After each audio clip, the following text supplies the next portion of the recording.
Panji Gumilang dilaporkan kepada pihak kepolisian oleh Forum Pembela Pancasila (FAPP) pada Jumat tanggal 23 Juni tahun 2023 atas dugaan penistaan agama. Panji Gumilang dinilai menistakan agama Islam karena memberikan ajaran yang diduga menyimpang di Ponpes Al Zaitun.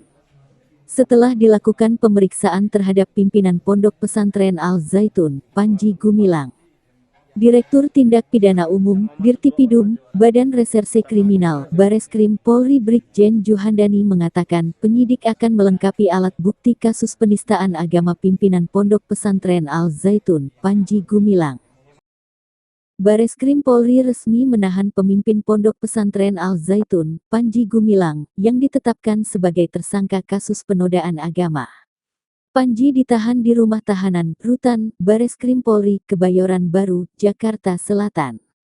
Setelah dilakukan pemeriksaan, penyidik melakukan upaya hukum berupa penahanan sejak jam 2 waktu Indonesia Barat tanggal 2 Agustus tahun 2023 dan dilakukan penahanan di Rutan Bareskrim selama 20 hari sampai tanggal 21 Agustus tahun 2023, ujar Karopenmas Divisi Humas Polri Brigjen Ahmad Ramadan.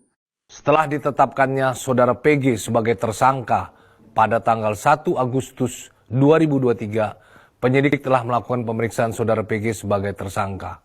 Setelah dilakukan pemeriksaan, penyidik melakukan upaya hukum berupa penahanan sejak jam 2.00 waktu Indonesia Barat tanggal 2 Agustus 2023 dan dilakukan penahanan di Rutan Bareskrim selama 20 hari sampai tanggal 21 Agustus 2023.